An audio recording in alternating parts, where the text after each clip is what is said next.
Atheism اور الحاد کے اندر جو الحاد کا مکتب ہے، اس کے اندر دو قسم کی فکریں شامل ہیں۔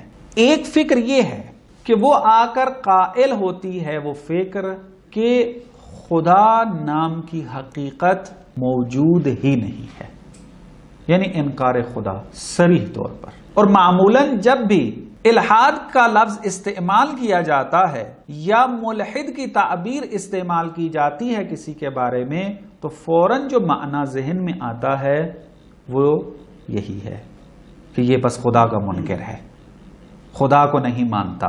ایک اور حالت موجود ہے کہ جس کو الحاد میں شامل کیا جاتا ہے، وہ ہے خدا کے وجود میں شک کرنا۔ پہلی حالت کیا تھی؟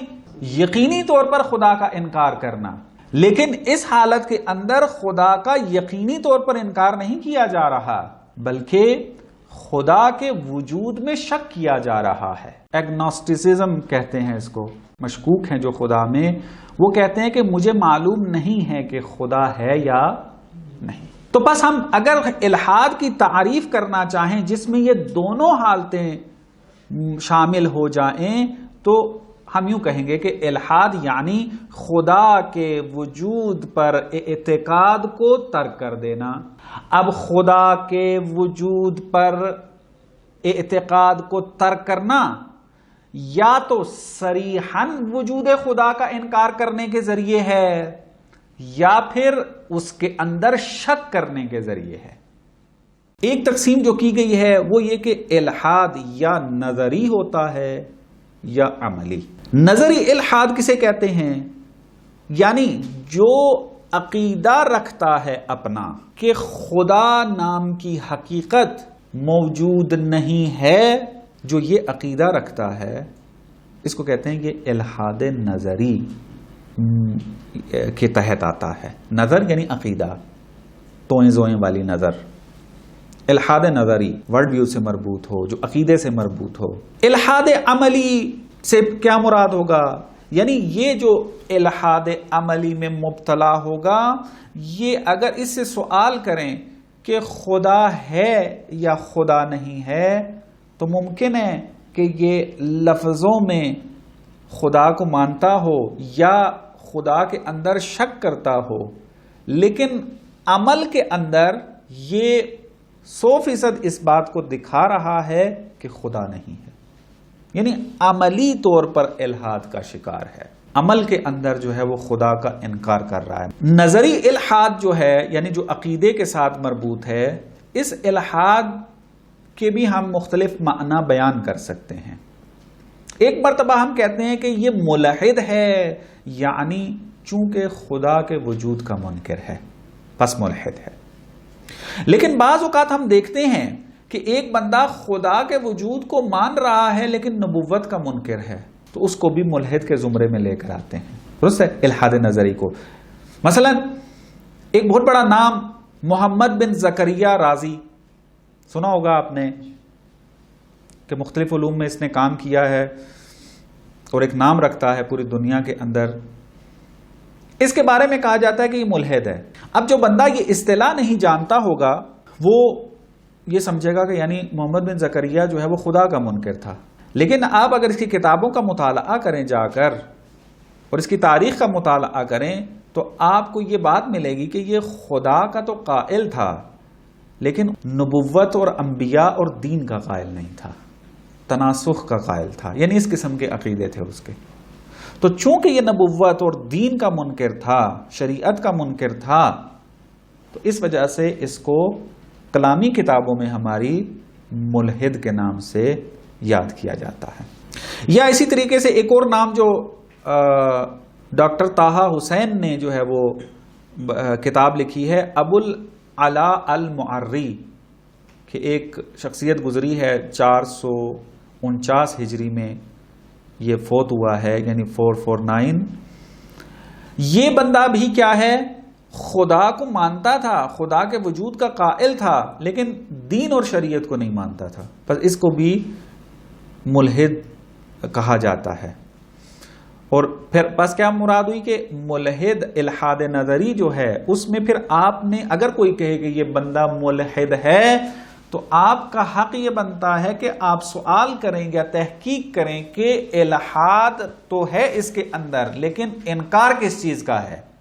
خدا کا انکار ہے، نبوت کا انکار ہے، دین و شریعت کا انکار ہے، کس چیز کا انکار ہے، تاکہ آپ اس طریقے سے اس کے ساتھ کیا ہے بحث کر سکیں۔ ایک اور قسم جو الحاد کی جاتی ہے وہ ہے شک گرائی ہے خدا کے بارے میں۔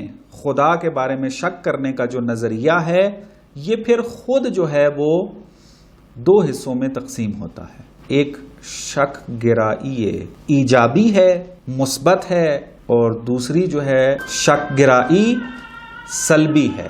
شک گرائی جو یعنی وہ کہتا ہے کہ مجھے نہیں پتا خدا ہے یا نہیں، یہ جو کہہ رہا ہے کہ مجھے نہیں پتا کہ خدا ہے یا نہیں، اس کی پھر دو قسمیں ہم بنا رہے ہیں کہ یا یہ ایجابی حالت میں ہے یا سلبی حالت میں ہے، مثبت ہے یا منفی ہے۔ اس کو دو حصوں میں تقسیم کیا گیا ہے۔ جو لا ادری ہیں یعنی شک کرتے ہیں وجود خدا کے اندر اور ایجابی حالت میں ہیں، ان کا کہنا یہ ہے کہ یہی موقف حق ہے، اس کے مقابل جو بھی موقف ہے وہ غلط ہے۔ یعنی یہ جو نظریہ ہے کہ مجھے نہیں پتا خدا ہے یا نہیں ہے، کہتے ہیں یہ جو فکر ہے یہ فکر حق ہے، اور اس کے مقابل میں جو خدا کو صریح طور پہ انکار کر رہے ہیں یا اس کے مقابلے میں خدا کو صریح طور پہ ثابت کر رہے ہیں وہ موقف غلط ہے۔ یہ جو موقف ہے یہ موقف ٹھیک ہے کہ ہم لا ادری رہیں، بے طرف رہیں، ہمیں نہیں پتا خدا ہے یا نہیں ہے۔ یہ ایک الگ نظریہ بن رہا ہے، اسی وجہ سے اس کو ایجابی کہہ رہے ہیں، چونکہ یہ ثابت کر رہا ہے کچھ اپنے مکتب کو، اپنی فکر کو کہہ رہا ہے کہ یہ مقابل میں ہے۔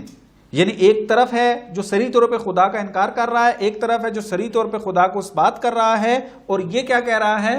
یہ کہہ رہا ہے کہ کچھ بھی نہیں ہے، یعنی مجھے نہیں معلوم خدا ہے یا نہیں ہے۔ جو ثابت کر رہے ہیں وہ بھی غلط کر رہے ہیں، جو انکار کر رہے ہیں وہ بھی غلط کر رہے ہیں۔ بات واضح؟ بس کہ ایجابی حالت میں وہ جو خدا کے اندر شک کرتا ہے یہ معنی بنے گا اس کا۔ دوسرا ہے سلبی حالت، کہ خدا کے وجود میں شک کرتا ہے لیکن سلبی حالت میں ہے۔ اس سے مراد یہ ہے کہ یہ بندہ اپنا موقف اختیار نہیں کیے ہوئے ہے، جیسے کہ ایجابی اور مثبت حالت میں اس بندے نے کی تھی یا اس نظریے نے کی تھی۔ یہ فقط مردد اور حیرت میں ہے، یعنی اس نے دلائل پڑھے اس بات خدا کے، اس نے دلائل پڑھے انکار خدا کے اوپر، اب یہ پریشان بیٹھا ہوا ہے کہ بات تو یہ بھی ٹھیک کر رہا ہے، بات تو یہ بھی ٹھیک کر رہا ہے، اب میں مانوں کس کی؟ اب وہ کہتا ہے یار مجھے نہیں پتا کہ یہ حقیقت ہے یا نہیں ہے۔ بعض وقت ہوتا ہے نا، آپ کسی نظریے کے بارے میں تحقیق کر رہے ہوں یا کسی نظریے کے بارے میں بات کر رہے ہوں تو آپ کو مخالف کی نظر بھی پتہ چل جائے دلائل کے ساتھ، اور موافق کی جو ہے وہ نظر پتہ چل جائے دلائل کے ساتھ، اور آپ کے اندر ملکہ نہ ہو تشخیص دینے کا کہ کس کے دلائل ٹھیک ہیں کس کے دلائل غلط ہیں، تو انسان پھر اسی طریقے کی حیرت میں پڑ جاتا ہے، مجھے نہیں پتا یار کہ یہ ہے اس طریقے سے یا نہیں۔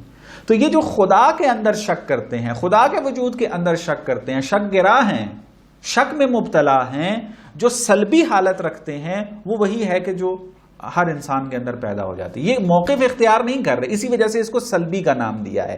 یہ نیگیٹو حالت ہے، اس کی منفی حالت ہے کہ کسی چیز کا اس بات نہیں ہے، فقط یہ کہ نہیں پتا، اور نہ پتا ہونا سلب ہے، نفی ہے کہ مجھے نہیں پتا اب اس حالت میں کیا کرنا ہے کیا نہیں کرنا۔